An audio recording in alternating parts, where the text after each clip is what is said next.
आप सभी को मेरी ओर से हार्दिक प्रणाम, हाथ जोड़कर नमस्कार। जो यहाँ पर मेरे बुजुर्ग मौजूद हैं उन सभी को चरण स्पर्श करता हूँ। हेलो, नौजवान साथियों को क्रांतिकारी अभिवादन। और माफ करना जो पीछे हो छूट जाएं, उनसे निवेदन करना चाहता हूँ कि बराए मेहरबानी एक बार सामने आ जाएं। हम आपके गांव में रिकॉर्डिंग चल रही है, बहुत दूर से चल के आए हैं। आप सिर्फ एक कदम हमारी तरफ बढ़ने का काम करो, चाहा तो हम आपकी तरफ 10 कदम बढ़ने का काम करेंगे। मैं आपके बीच में कोई भाषण नहीं देना चाहूंगा, आपके बीच में कोई राजनीतिक बात नहीं करना चाहूंगा, क्योंकि मैं आपको अतीत में ले जाना चाहता हूं। वर्ष 2007 में जब खेकड़ा में विधानसभा के चुनाव थे, उस वक्त आखिरी क्षणों में जब 3 या 4 दिन चुनाव के शेष रह गए थे, मैं चुनाव मैदान में आया था। लोगों ने बड़ा प्यार दिया, मान सम्मान दिया, और एक शिकायत लोगों के द्वारा मुझसे लगातार निरंतर करती जाती रही कि आप लेट हो गए हैं साहब, बहुत ज्यादा लेट हो गए हैं। उस वक्त तो मजबूरी थी, क्योंकि चुनाव लड़ने का निर्देश चुनाव की घोषणा होने के 2 दिन बाद मिला था। लेकिन इस बार कोई मजबूरी नहीं थी। सन 2007 से लेकर आज 2009 तक इस बात को पल्ले में गांठ में मार के हम लोग बैठे हुए थे कि लोगों के बीच में रहेंगे, इस बार शिकायत करने का मौका नहीं देंगे। लेकिन इस बार हम लेट नहीं हुए हैं जनाब, इस बार हमें लेट कर दिया गया।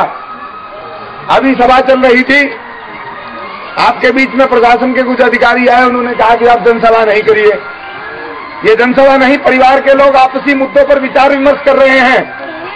ये रैली नहीं हो रही, ये किराए की भीड़ इकट्ठी करके 500-500, 400-400 बसों में दारू पिलाकर लोग इकट्ठे नहीं किए हैं कि जनसभा है।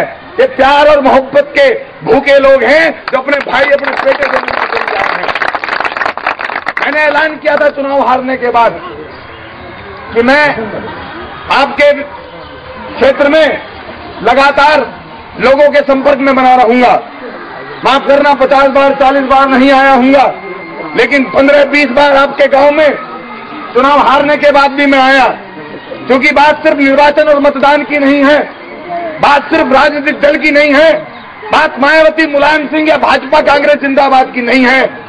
बात है संबंधों को निभाने की, और संबंध तब निभते हैं जब कोई व्यक्ति किसी व्यक्ति से लगातार संपर्क में रहे, उसके दुख और दर्द में शामिल होने का काम करे। मैं आप लोगों को ये बताना चाहता हूं कि मैं कोई राजनीतिक पार्टी का अन्य नेताओं की तरह आप लोगों को प्रलोभन देने नहीं आया हूं। आप लोगों के सामने कोई शब्दबाग दिखाकर झूठे नारे वादे करने आपके बीच में नहीं आया हूं। सिर्फ आपको इस क्षेत्र के ताजा राजनीतिक हालात से वाकिफ कराने के लिए आया हूं। 62 वर्ष हो गए हैं भारतवर्ष को आजाद हुए। 62 वर्षों से इस बागपत पर लगातार एक ही परिवार का कब्जा रहा। अगर अपवाद छोड़ दें तो एक ही परिवार से यह सांसद बनता आया है। इसके अलावा अगर कोई इक्का दुक्का बना तो उसकी गिनती नहीं की जा सकती। लेकिन एक परिवार ने यहां पर ज्यादा शासनकाल किया है, और उस परिवार ने आज तक बागपत के विकास के बारे में कुछ नहीं सोचा। बात यह नहीं है कि उस परिवार में कुछ लोग हमारे बुजुर्ग भी होंगे, उस परिवार में कुछ लोग हमारे साथी भी होंगे, उस परिवार में कुछ लोग 40 के 30 साल की उम्र के भी होंगे।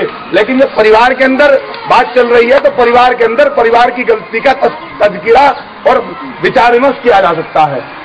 हमने कहा चलिए, आपने विकास नहीं किया, आपको मौका देंगे। लगातार 5 बार चौधरी अजीत सिंह जी को बागपत का सांसद बनाया। जब भी सांसद बनने के लिए आपके बीच में वोट मांगने का काम किया, कहा कि बागपत वो 1 नंबर का जिला बनाऊंगा। मेरी उम्र भी 28 साल हो गई है साहब।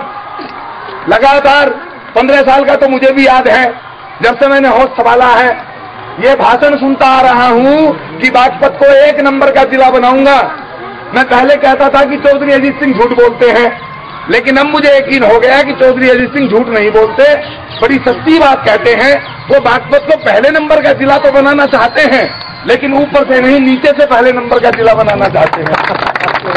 किसी भी नेता की कितनी बुरी नीति हो, मुलायम सिंह यादव भले ही भ्रष्ट हो, बहन कुमारी मायावती भले ही जातिवाद की राजनीति करती हो, भले ही कोई भी नेता कितना ही निकृष्ट निकम्मा क्यों ना हो, लेकिन अपने इलाके का, अपने हलके का, अपने लोकसभा और विधानसभा क्षेत्र का वो भी विकास करता है। बादलपुर की हालत जाकर देख लीजिए साहब, अगर मायावती मुख्यमंत्री बनी तो बादलपुर की स्थिति में सुधार आया। कैफई जाके देख लीजिए, चौटाला साहब का सिरसा जाके देख लीजिए, प्रकाश सिंह बादल का मुक्तसर जाके देख लीजिए, या किसी भी राष्ट्रीय नेता का आप क्षेत्र देख लीजिए, ऐसी स्थिति जैसी बागपत की है, ऐसी स्थिति कहीं नहीं होगी। आजादी से लेकर आज तक हम लोग सभी राजनीतिक दलों के नेताओं को अपना लीडर, अपना रहनुमा, अपना नेता चुनते आए हैं। कभी समाजवादी पार्टी के मुखिया मुलायम सिंह यादव, कभी बहुजन समाज पार्टी की बहन मायावती, कभी भारतीय जनता पार्टी, कभी कांग्रेस पार्टी, कभी राष्ट्रीय लोकदल, सभी पार्टियों को आज तक हम लोग अपना वोट, अपना नोट और अपना सपोर्ट देते आए हैं। लेकिन हमने आज तक ये जानने का काम नहीं किया, हमने आज तक ये पूछने का काम नहीं किया कि इन राजनीतिक पार्टियों ने हमारे वोट के बदले में हमें क्या देने का काम किया है। आप लोग शायद मालूम नहीं करना चाहोगे, लेकिन फिर भी मैं आपको बताना चाहता हूं, आपकी वोट के बदले में इन राजनीतिक दलों ने अगर आपको कुछ दिया है तो अतीक अहमद, हरिशंकर तिवारी, मुख्तार अंसारी, अमरमणि त्रिपाठी, गुड्डू पंडित जैसे गुंडे देने का काम किया, ठोकिया जैसे, गदुआ जैसे गुंडे देने का काम तो किया। लेकिन आज तक आपकी वोट के बदले में बताइए 30 साल में अगर कोई लाल बहादुर शास्त्री यहाँ पैदा हुए हों, बताइए कोई सरदार पटेल, बताइए कोई राम प्रसाद, बताइए कोई लाला लाजपत राय, या फिर कोई लौह पुरुष पैदा हुआ हो। सिर्फ वोट मांगने का काम करते हैं। जब वोट मांगने के लिए आते हैं उस समय आप उनसे किसी भी प्रकार का वायदा करा लो, कहेंगे आपकी सड़क बनवा देंगे, आपको बिजली देंगे, आपको नाली बना के देंगे, आपके बच्चों की शिक्षा का, आपकी पढ़ाई का, आपके शौचालय का, आपके कब्रिस्तान की दीवार का सारा जिम्मा मेरा। ये कहते हैं कि थारा कोई छोरा भी अगर बिन ब्याह रह गया होगा तो उसके भी ब्याह का जुगाड़ बिठा देंगे। लेकिन चुनाव के बाद में 5 साल तक नजर भी नहीं आते हैं। चुनाव के बाद में लालटेन लेकर ढूंढने पर भी नेताजी नजर नहीं आते हैं। होते तो कोठी पर हैं, पीए बताता है संसद में है, चाहे टॉयलेट में बैठे हो, विधानसभा में बताने का काम पीए करता है।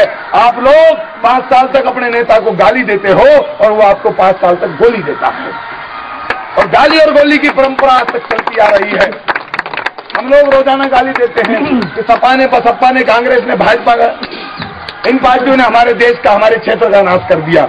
लेकिन मैं आपको बताना चाहता हूं, ये जो जनतंत्र है, ये जो लोकतंत्र है, ये जनता के द्वारा बनाया गया है, जनता के लिए बनाया गया है, और जनता ही इसमें राज करती है। ये कोई दरोगा जी का चैन नहीं हो रहा है कि 10 लाख रुपए दिए भर्ती हो गए।